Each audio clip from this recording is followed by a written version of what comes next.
আসসালামু আলাইকুম। আমরা ঢাকা ঘুরতে এসেছিলাম। তো ঢাকা ঘোরাঘুরি শেষ। এখন আমরা চট্টগ্রামে ব্যাক করছি। তো চট্টগ্রামে ব্যাক করার জন্য বাস, ট্রেন, ইয়ার্ড যেগুলো আছে, তো সাধারণত আমরা বাস বা ট্রেনটাই বেশি ইউজ করি। আর খুব বেশি ইমার্জেন্সি হলে প্লেন ইউজ করি। তো আজকে আমি ট্রেনে করে আমরা ব্যাক করছি।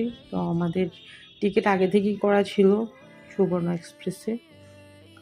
কারণ চট্টগ্রামের যে ভালো ২ টা ট্রেন আছে, একটা হচ্ছে সুবর্ণ এক্সপ্রেস আর আরেকটা হচ্ছে সোনার বাংলা। তো 4:30 থেকে ছেড়ে আসবে কমলাপুর থেকে বিমানবন্দরে। তো আমরা বিমানবন্দরে একটু আগে ভাগেই চলে এসেছি, কিন্তু ঈদ শেষ। কিন্তু তারপরেও আপনাদেরকে রেল স্টেশন দেখে মনে হচ্ছে কোনোভাবে আসলে ঈদ শেষ হয়ে গিয়েছে। মানে ঈদের সময় এত জ্যাম থাকে, মানুষ থাকে, মানে রাস্তাঘাটে জ্যাম থাকে, এই জন্য মানুষ চেষ্টা করে ট্রেনে যাওয়ার জন্যে। কিন্তু দেখুন কী অবস্থা, মানে হাঁটাচলা করা যাচ্ছে না, এত মানুষ।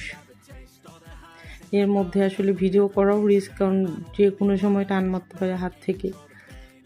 আর রেড কালার যে শার্ট পরে উনি আমাদের আসলে ব্যাগেজগুলো নিয়ে যাচ্ছে, কিন্তু উনি এত দ্রুত হাঁটছে, ওনার সাথে দৌড়েও কুলানো যাচ্ছে না, এই অবস্থা। মানে এত মানুষ। তো সুবর্ণ এক্সপ্রেস ট্রেনটা কিন্তু একটু মানে ওই পাশে থামে, এইদিকে হচ্ছে অন্যান্য লোকাল ট্রেনগুলো থামে। তো আমরা হাঁটতে হাঁটতে একদম যেই দিকে ট্রেনটা থামে ওই দিকে চলে যাচ্ছি, আর ওখানে ভিড়ও একটু কম। এদিকে এত মানুষ, মানে দাঁড়ানোরও জায়গা নেই, বসা তো দূরের কথা।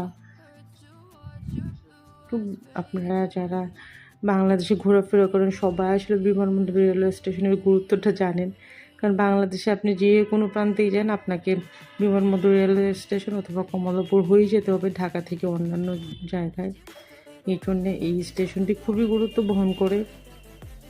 আর এটা মানে এয়ারপোর্টের খুব কাছাকাছি হয়। যারা দেশের বাইরে ট্রাভেল করবে তারাও অনেক সময় ট্রেনে করে চলে আসে, এসে স্টেশন থেকে ডিরেক্ট চলে যায় এয়ারপোর্টে।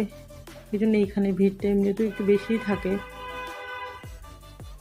আমরা অন্তত ৪-৫ মিনিট ধরে হাঁটছি, কিন্তু মানে কোনো জায়গাও পাচ্ছি না বসার জন্য। সাথে আম্মু আছে, তাসিন আছে, ওরা তো এতক্ষণ দাঁড়িয়েও থাকতে পারবে না। আর এসে আর কি শুনতে পাই যে এর আগে ২-১টা ট্রেন লেট করেছে, তার মানে আজকেও আমাদের ট্রেন একটুখানি লেট করবে।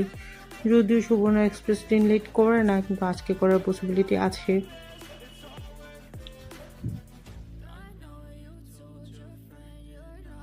হ্যাঁ, শেষ করার আগে আরেকটা কথা, যদি আপনারা কুলি নেন তাহলে অবশ্যই দামাদামি করে নেবেন, কারণ আপনাকে প্রথমে ব্যাগ নিয়ে বলবে, পরে টাকা